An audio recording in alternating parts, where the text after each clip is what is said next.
सो अस्सलाम वालेकुम भाई लोग, मैं हूं आपका दोस्त अली और ये है मेरा दोस्त अली और आप देख रहे हैं अली's रिएक्शन Reaction वाइब्स। Vibes। आज मेरा थोड़ा जना सिंगिंग करने का मूड थोड़ा सा, अगर आप अपने गानों को थोड़ा सा इसके लिए तैयार कर सकते हैं तो कर लें। तो एक छोटा सा एक पास आ रहा गाना, एक छोटा सा पास आ रहा गाना, ये मैं अपने सब्सक्राइबर को डेडिकेट करना चाहूँगा, ये जो नए आ रहे हैं और जो आने वाले हैं। एक दिन आप यूं हमको मिल जाएंगे, फूल ही फूल राहों में खिल जाएंगे। मैंने सोचा न था टन टनन टन टनन, एक दिन जिंदगी होगी इतनी हंसी, झूमेगा आसमां गाएगी ये ज़मीं। मैंने सोचा न था टन टन टन टन। तो भाई लोग कैसा लगा मेरा गाना, आप ये मुझे कमेंट में लाजमी बता सकते हैं। ये मैं दिल था कि आपको ना पीछे वो बैकग्राउंड म्यूजिक दूं, बट मैं बोलने लगा तो फिर मैंने कहा यार नहीं यार, इतना अच्छा गा रहे हैं तो फिर ऐसे ऐसे वो भी बोर हो जाएंगे तो फिर इसलिए। तो चलते हैं आज की वीडियो की तरफ। वीडियो है आज, जो आपको सबको पता है कि जो फीफा वर्ल्ड कप शुरू हो चुका है, तो उसके बारे में एक वीडियो बनती है यार, बनती है। तो देखते हैं क्या है आज की वीडियो में। रेडी स्टडी गो। बोले आपको रेडी स्टडी गो। हाँ, अस्सलाम वालेकुम दोस्तों, अस्सलाम वालेकुम मेरा नाम है दोस्तों। हसीब शफकत और आप देख रहे हैं हंसी टीवी। हंसी टीवी। हंसी टीवी। दुनिया भर में जब भी कोई इंटरनेशनल इवेंट होता है तो वहाँ पर हर कौम, नस्ल और मजहब के लोग दुनिया भर से शामिल होते हैं और इसको ऑर्गेनाइज करवाने वाले मुल्क को इससे अच्छी खासी आमदनी होती है। लिहाजा इन टूरिस्ट की ज़रूरियात को मद्देनजर रखते हुए इन्हें खुश करने के लिए अपने मुल्क या कल्चर के अंदर कोई भी बदलाव करना ये मुल्क कोई ऐब नहीं समझते। मुस्लिम अरब दुनिया की मिसाल लें तो इस वक्त सऊदी अरेबिया इसकी सबसे अच्छी मिसाल है, जिसे हर गुजरते वक्त के साथ वेस्टर्न कल्चर के अंदर बदला जा रहा है। पर सलाम है कतर को, जिसने पूरी दुनिया के प्रेशर को ना सिर्फ बर्दाश्त किया बल्कि पूरी दुनिया को यह पैगाम दिया कि हम सिर्फ 28 दिनों के लिए फुटबॉल वर्ल्ड कप फीफा के इवेंट के लिए अपने मजहब और कल्चर के अंदर कोई बदलाव नहीं करेंगे। वेस्टर्न कल्चर की तरह किसी भी किस्म के टाइट और वल्गर किस्म के लिबास पहनने की इजाजत नहीं होगी। कोई भी शख्स यहाँ पर शराब का इस्तेमाल नहीं कर सकता, कोई हम जिन्स परस्त अपना झंडा नहीं लहराएगा और ना ही कोई ऐसी हरकत करेगा जो कि इस्लाम और हमारे कानून के खिलाफ हो। अगर ये सब कानून कबूल हैं तो कोई भी शख्स इसे देखने के लिए हमारे मुल्क के अंदर आ सकता है, वरना हमें किसी की जरूरत नहीं। और हमें इस बात से भी कोई फर्क नहीं पड़ता कि हमारा मुआशी तौर पर नुकसान होगा, क्योंकि इस वर्ल्ड कप के इंतजाम पर अब तक हम 229 बिलियन डॉलर लगा चुके हैं। इतना ज्यादा पैसा जितना दुनिया के कई तरक्की याफ्ता मुल्कों की टोटल जीडीपी भी नहीं है। पूरी वेस्टर्न दुनिया ये सुन ले कि हम अपने मजहबी कानून पर किसी भी तरह का कोई भी बिलियन डॉलर भाई, बिलियन मिलियन। कुछ मखसूस बार्स पर अल्कोहल वैसे तो गैर मुस्लिमों के लिए दस्तयाब होती है, लेकिन इसे पब्लिक के अंदर पीना अलाउ नहीं। इस वर्ल्ड कप में भी इस कानून को 10 लाख लोगों के कहने पर भी नहीं बदला गया, हालांकि कतर की खुद की टोटल आबादी 30 लाख भी नहीं है। इतनी बड़ी अमाउंट के साथ कतर का यह वर्ल्ड कप अब तक दुनिया का ऑर्गेनाइज किया जाने वाला सबसे महंगा तरीन इवेंट होगा, क्योंकि इससे पहले दुनिया के अंदर जितने भी फीफा वर्ल्ड कप ऑर्गेनाइज करवाए गए, अगर उनका टोटल का बजट निकालें तो वो सब मिलकर भी कतर के 229 बिलियन डॉलर के बराबर नहीं बनता। फीफा वर्ल्ड कप पूरे यूरोप का सबसे बड़ा और मशहूर तरीन फुटबॉल वर्ल्ड कप है, जो कि आज संडे से शुरू हो रहा है। ये मिडिल ईस्ट के अंदर होने वाला पहला फुटबॉल वर्ल्ड कप है जिसका आगाज चेयर लीडर्स के डांस, गाने और किसी वल्गैरिटी से नहीं बल्कि हाफिज कुरान बच्चों की कुरान पाक की तिलावत से किया गया, जिसे सारी दुनिया ने सुना। माशाअल्लाह, वाह। इस वर्ल्ड कप के अंदर 32 टीमें हिस्सा ले रही हैं और 2010 के अंदर जब कतर के पास इस वर्ल्ड कप को होस्ट करने के लिए राइट्स आए तो पूरी दुनिया हैरान थी कि इतना छोटा सा मुल्क इतने बड़े इवेंट को कैसे ऑर्गेनाइज करेगा, जिसकी आबादी पाकिस्तान के शहर फैसलाबाद से भी कम है। मगर देखते ही देखते इस 12 साल के अरसे के अंदर कतर ने नए फुटबॉल स्टेडियम्स के साथ साथ एक पूरा नया शहर ही बसा दिया और 8 नए स्टेडियम बनाकर कई नए roads, metro station, international airport और होटल समेत देखते ही देखते कई बड़े प्रोजेक्ट्स को मुकम्मल कर लिया ताकि लाखों शायकीन के रहने, खाने पीने और कतर में घूमने का बंदोबस्त हो सके।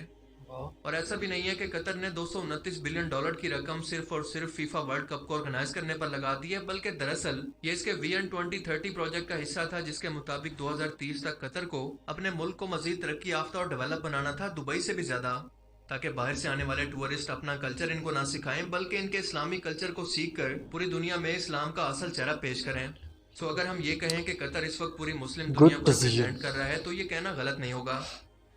कतर की क्योंकि खुद कोई फुटबॉल टीम नहीं है और ना ही इससे पहले यहाँ पर कोई ऐसा इवेंट ऑर्गेनाइज हुआ है, लिहाजा इस वर्ल्ड कप के बाद ये स्टेडियम्स यकीनन बिल्कुल वीरान हो जाएंगे, मगर फिर भी कतर इससे इतना प्रॉफिट कमा लेगा कि फ्यूचर के अंदर भी फायदे में रहे, क्योंकि इस वर्ल्ड कप के शुरू होने से कई हफ्ते पहले ही कतर के एयरपोर्ट्स पर दूसरे मुल्कों से आने वाले कमर्शियल जहाजों का एक रश सा पड़ गया है, जैसा कि आप फ्लाइट मैप में देख सकते हैं। दुनिया भर से फुटबॉल के लाखों फैंस, बिजनेस कम्युनिटीज और टूरिस्ट कतर पहुंच रहे हैं, लिहाजा इस टूरिज्म और वर्ल्ड कप से कतर को अरबों डॉलर का फायदा पहुंचेगा।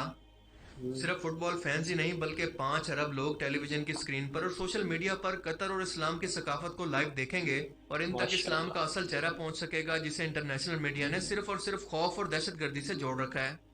और बिल्कुल यही वजह है कि कतर को इस वक्त अमेरिकन और यूरोपियन मुल्कों की तरफ से बहुत सी कंट्रोवर्सीज का सामना है। तरह तरह के ओथे हचकंडों से इसे बदनाम करने की कोशिश की जा रही है कि यहाँ के इस्लामी कानून बहुत ही सख्त और हत्ता के इंसानी हकूक के भी खिलाफ हैं, क्योंकि यहाँ पर लोगों को अपनी मर्जी से घूमने फिरने की आज़ादी नहीं, उन्हें आज़ादी नहीं कि वो अपनी मर्जी का लिबास पहने। इससे बड़ी हिपोक्रेसी वेस्टर्न दुनिया की भला क्या हो सकती है कि ये खुद कहते हैं कि हर शख्स को हमारे मुल्क के रूल्स रेगुलेशन को फॉलो करना और इसकी रिस्पेक्ट करना लाजमी है। हमारी मर्जी है कि हम अपने मुल्क के लिए जो मर्जी कानून बनाएं, किसी और मुल्क को ये इख्तियार नहीं कि इसमें किसी भी तरह की मदाखलत करें। लेकिन जब किसी मुस्लिम मुल्क की बारी आती है तो इन्हें इस बात पर अच्छी खासी तकलीफ शुरू हो जाती है, जिसकी सबसे अच्छी मिसाल है फ्रांस। आप जानते हैं कि फ्रांस के अंदर मुसलमानों के साथ क्या कुछ नहीं हुआ। वहां पर बुर्के को बैन कर दिया गया, मुसलमानों को मजहबी तौर पर हरासमेंट का सामना करना पड़ा, लेकिन फ्रांस की हुकूमत का कहना था कि ये हमारे मुल्क के कानून है, किसी भी और मुल्क को इस पर बात करने का इख्तियार नहीं। लेकिन यही मुल्क अपने एक मैगजीन के अंदर बाकायदा दाढ़ियों वाले मुसलमान दिखाकर, जिन्होंने कंधों पर बंदूकें पहन रखी हैं, ये दिखाने की कोशिश कर रहे हैं कि ये वैशी मुसलमान अब वर्ल्ड कप को होस्ट कर रहे हैं, जिनका काम ही है बस मार काट करना। आप देख सकते हैं कि ये मुसलमान जिन्होंने हथियार उठा रखे हैं, कतर की शर्ट्स पहने एक सराह के अंदर खड़े हैं। यानी आप देखें कि इन लोगों से बिल्कुल बर्दाश्त ही नहीं हो रहा कि एक मुस्लिम मुल्क अपने कानून के मुताबिक इस वर्ल्ड कप को होस्ट करे। और इसीलिए वेस्टर्न मीडिया बार बार जानबूझकर कतर अथॉरिटी से उलझने की कोशिश कर रहे हैं कि ये दुनिया को पैगाम दें कि इस मुल्क के अंदर मीडिया तक को खुलेआम सड़क पर रिपोर्टिंग की इजाजत नहीं, ये इतना कंजर्वेटिव मुल्क है या फिर इस्लाम इतना रेडिकल मजहब है। हालांकि कॉमन सेंस की बात है कि जिन कतर अथॉरिटीज को ये पता हो कि कोई शख्स किसी पब्लिक रिलेशन पर इंटरनेशनल लेवल पर रिपोर्टिंग कर रहा है तो इन्हें इस चीज पर एतराज ही क्या होगा, क्योंकि एतराज है सिर्फ और सिर्फ इस्लामोफोबिया। वेस्टर्न मुल्कों को ये आदत पड़ चुकी थी कि वो मुसलमानों को जाहिल और खुद से कमतर समझते आ रहे थे, इन पर हर तरह से अपने रूल्स रेगुलेशन जबरदस्ती मनवाया करते, मगर अब जबकि कोई इस्लामी मुल्क पहली बार इनके सामने वाली लाइन के अंदर आंखों में आंखें डालकर खड़ा हुआ है तो इनसे ये कैसे बर्दाश्त होगा। इसीलिए ये सब मिलकर इसी इवेंट के जरिए पूरी दुनिया के अंदर कतर को बदनाम करना चाहते हैं, मगर कतर को इसकी बिल्कुल भी परवाह नहीं। वो दुनिया भर से आने वाले लोगों को इस्लाम और अल्लाह का पैगाम देना चाहते हैं, और यही वजह है कि पूरे दोहा शहर के अंदर जगह जगह पर रसूलुल्लाह की हदीस और कुरान की तालीमात अरबी और इंग्लिश जबान के अंदर बैनर्स की सूरत में लगा दी गई हैं। होमोसेक्सुअलिटी से मुतल्लिक जब कतर के अमीर से ये सवाल किया गया कि क्या जर्मनी के होमोसेक्सुअल लोग या कपल्स क्या कतर में इस इवेंट को देखने के लिए आ सकते हैं या वो अपने घरों में बैठे हैं। बेसिकली इस सवाल के जरिए मीडिया ने कतर को ट्रिक करने की कोशिश की ताकि दुनिया के अंदर ये तासुर जाए कि इस्लाम इतना कंजर्वेटिव है कि अपने अलावा किसी और कल्चर को एक्सेप्ट ही नहीं करता। मगर कतर के अमीर ने इसका बहुत अच्छा जवाब दिया कि हम किसी को भी अपने मुल्क के अंदर आने से नहीं रोकते, बस सिर्फ शर्त यह है कि जिस तरह से आप बाकी दुनिया के कल्चर की रिस्पेक्ट करते हैं, बिल्कुल इसी तरह से हमारे कल्चर की भी करें। आप लोग खुद सोचें कि इसके अंदर ऐसी कौन सी पाबंदी है या ऐसा कौन सा मुश्किल काम है जिस पर वेस्टर्न दुनिया को एतराज है। एक तरफ कतर जैसा छोटा सा इस्लामी मुल्क गैर मुस्लिम दुनिया को यह पैगाम दे रहा है कि हमारे इस्लामी कानून की पाबंदी करो, किसी भी होमोसेक्सुअल को यहाँ पर कोई आज़ादी नहीं, तो दूसरी तरफ 24 करोड़ आबादी वाले मुस्लिम मुल्क में जो वाह यार, कतर इस बार फीफा को रिप्रेजेंट तो कर रहा है, लेकिन देखें कि वो उसने अपनी वो जो सकाफत है वो नहीं भूली, अपना जो कल्चर है वो नहीं भूला। वो यानी कि इस्लाम को भी साथ साथ लेके चल रहे हैं। उन्होंने बिल्कुल। अपनी वो ओपनिंग की है, वो तिलावत कुरान पाक से की है। बिल्कुल। उसके अलावा फिर वो शराब को मना उन्होंने बिल्कुल बोला कि ये इधर नहीं चल सकता, कोई फ्लैग लेके नहीं आ सकता इस तरह की। यार ये अच्छा डिसीजन है। बिल्कुल। सिंह वगैरह का था कि आप लोग ऐसी कोई ड्रेसिंग नहीं करके आ सकते जिसमें हमारे यानी कंट्री में। वो वल्गैरिटी पसंद नहीं कर रहे, हम्म। बिल्कुल बेहयाई को वो कहते हैं कि हम इसको प्रमोट नहीं कर सकते।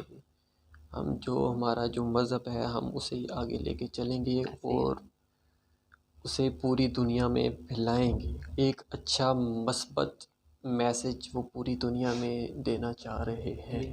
एज ए मुस्लिम हमें भी इस बात पे सोचना चाहिए कि जो हमारे मुल्क में आता है या हमारे मुल्क में जो फ़ॉरेन रह रहे हैं, हम उनके लिए क्या क्या कर सकते हैं और क्या सोचना पड़ेगा यार ये। और यार देखो, उन्होंने सिर्फ 28 डेज़ के लिए देखो कितना सारा चेंज लाया। और ये नहीं उन्होंने कहा कि चलो ठीक है यार, अल्कोहल भी यूज़ कर सकते हैं या कुछ और भी यूज़ कर। इस्लाम को देख के उन्होंने आगे लेके आए 28 डेज़ के लिए। बाद उन्होंने कहा यार कुछ भी नहीं होता है कि हमारे मुल्क को क्या होगा या ऐसा कुछ। तो यार वैसे इस्लाम है कतर को। कतर हुकूमत को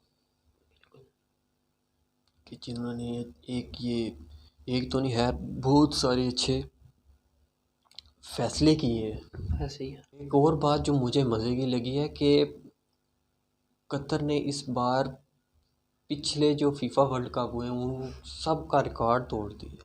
हम्म। ना सिर्फ रिकॉर्ड तोड़ा है, जितने फीफा वर्ल्ड कप हुए उन पे जो एक्सपेंसेस आए वो एक साइड पे, और जो इस बार कतर में फीफा वर्ल्ड कप होने जा रहा है वो एक साइड पे। ऐसे ही 22.9 बिलियन डॉलर्स। डॉलर्स। यार ये बहुत बड़ी रकम है यार। सिर्फ 28 दिनों के लिए 2010 में इनको मेज़बानी मिली थी। 12 सालों में इन्होंने सिर्फ 28 दिनों के लिए इतना पैसा खर्च कर दिया। ऐसे ही। भाई कतर के शेख हैं, शेख। तो भाई लोग ये थी आज की वीडियो, उम्मीद है आपको पसंद आई होगी। और आप कमेंट सेक्शन में बताएं कि इस दफ़ा वर्ल्ड कप कौन जीतेगा, फीफा वर्ल्ड कप कौन जीतेगा। और उम्मीद करते हैं वीडियो आपको अच्छी लगी। हम क्रिकेट लवर हैं, हम फुटबॉल देखते तो नहीं है लेकिन चले देखते हैं कि आज हाँ इस बार कौन जीतेगा। आप जीतेगा। भी अपने कमेंट सेक्शन में बता बताए सकते हैं कि कौन, पता नहीं कितनी टीमें हैं। तो जाते जाते हमारे चैनल को कर दीजिए सब्सक्राइब, लाइक करें, शेयर करें। ज़्यादा से ज़्यादा शेयर करें। बिल्कुल। और वीडियो को एंड तक देखें यार। वीडियो को शुरू से लेकर एंड एंड तक तक देखें। लाजमी देखा करें, लाजमी लाजमी लाजमी देखा करें ताकि you got it. Got it. तो ये थी आज की you video. Know very well. या तो ये थी आज की वीडियो। मिलते हैं किसी और नई वीडियो में, तब तक के लिए हमें दीजिए इजाज़त। अल्लाह हाफिज़।